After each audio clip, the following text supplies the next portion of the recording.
망고 TV.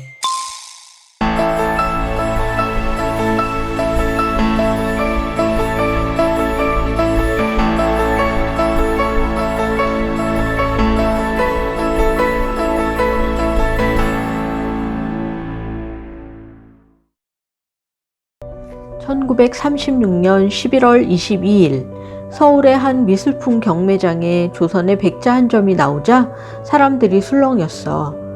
장식 없이 깨끗한 아름다움을 추구하는 대부분의 백자와 다르게 난초와 국화, 나비들이 노는 모습이 붉은색, 푸른색, 검은색으로 장식된 이 백자를 차지하기 위해 치열한 경매가 시작되었어. 그 당시 서울의 기와집 10채를 살 수 있는 큰 돈을 내고 이 백자를 차지한 진짜 주인은 조선인 전형필. 식민지 시대에 일본인을 대리인으로 내세우고 엄청난 돈으로 백자를 살 수 있었던 그는 어떤 사람이고 왜 도자기를 사서 모았을까? 전형필은 1906년 서울 종로에서 아주 부유한 집의 둘째 아들로 태어났어. 하지만 9살 때 할머니와 할아버지가 돌아가시고 이후 친형과 큰아버지가 연이어 세상을 떠났어. 그리고 24살 때 아버지가 돌아가시면서 집안의 유일한 남자 상속자가 되었지. 20대 초반의 청년 전형필은 논 800만 평, 지금 돈으로는 6천억 원이 넘는 엄청난 재산을 물려받게 되었어. 조상 대대로 이루어 놓은 엄청난 재산을 어떻게 지키면서 활용하는 것이 옳은 일인지 고민하던 전형필은 평생의 스승 오세창을 만나게 되었어. 오세창은 3.1 만세운동의 민족대표 33인 중에 한 사람으로 유명했던 서화가였어. 또한 예술품을 보는 안목이 매우 높다고 알려진 수집가였지. 오세창은 우리나라의 문화가 담겨있는 예술품들을 지키는 것이 민족의 정신을 지키는 것이라는 생각을 가지고 있었어. 전형필은 이런 오세창을 만나고 교류하면서 결심했어. 자신에게 주어진 재산을 우리나라의 문화재와 예술품들을 지키고 보존하는 일에 쓰겠다고 말이야. 그 당시 일제는 우리나라의 문화재를 닥치는 대로 일본으로 빼내가고 있었어. 도자기, 그림, 글씨, 조각, 심지어 땅에 세워놓은 석탑과 무덤 앞에 세워놓은 돌까지도 해체해서 가져갔지. 식민지 시대에 형편이 어려워진 양반 가문에서 내놓은 귀한 예술품들도 일본인 중개인들에게 헐값에 팔려 이 땅을 떠나고 있었어.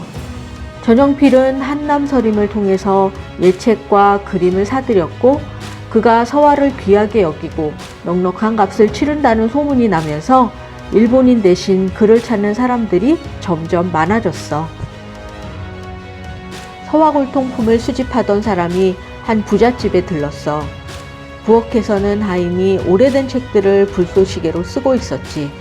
하인이 아궁이에 넣으려고 집어든 낡은 책을 본 수집상은 깜짝 놀랐어.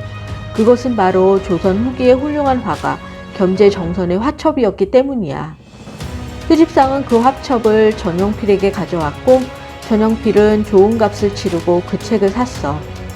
그렇게 아궁이에서 타버릴 뻔한 정선의 20여 점의 그림은 가까스로 살아남아 지금까지 전해지게 되었어. 1937년 일본에 살던 영국인 개스비가 30여 년 동안 모은 수집품을 모두 팔고 떠난다는 소식이 들려왔어. 특히 그가 갖고 있는 고려청자는 아름답고 귀하기로 유명한 작품이었지.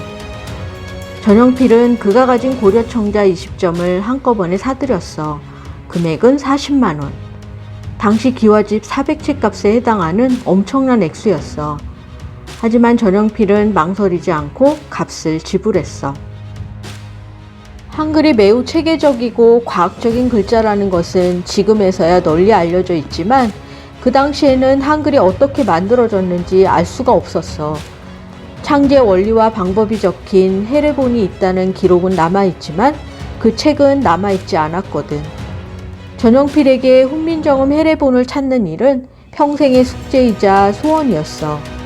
그러던 어느 날 한남서림의 단골 손님에게서 훈민정음 해례본을 발견했다는 소식을 들었어. 전형필은 뛸 듯이 기뻐하며 자기가 사겠다고 나섰어. 그 손님이 처음 부른 책의 가격은 1,000원. 당시 돈으로 기와집 한 채 값이었지.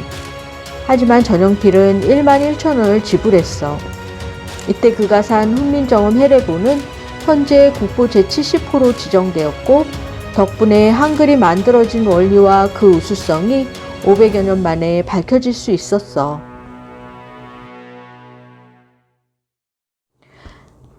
전영필은 자신이 가지고 있는 예술품을 자랑하거나 내세우지 않았어.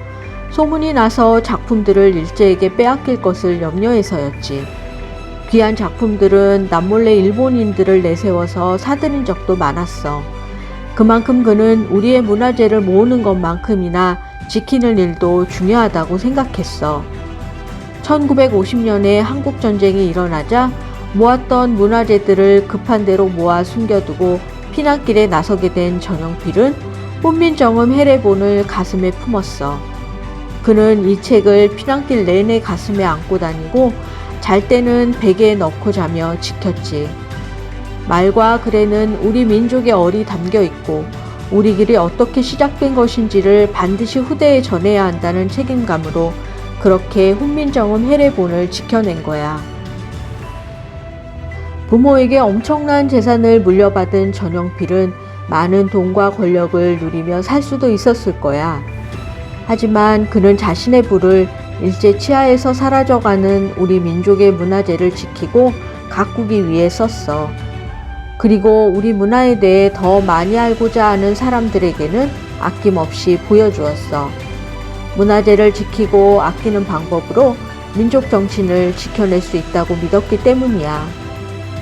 현재 우리의 문화가 K컬처라는 이름으로 전 세계에서 인정받을 수 있는 것은 그처럼 어려운 시기에 자신의 모든 것을 바쳐서 우리 문화와 민족 정신을 지켜낸 분들이 계셨기 때문이라는 것을 꼭 기억했으면 좋겠어. 그리고 우리의 전통 문화를 더 많이 보고 더 많이 배우고 아끼며 지켜나가는 그런 마음꽃 친구들이 되어주길 바라.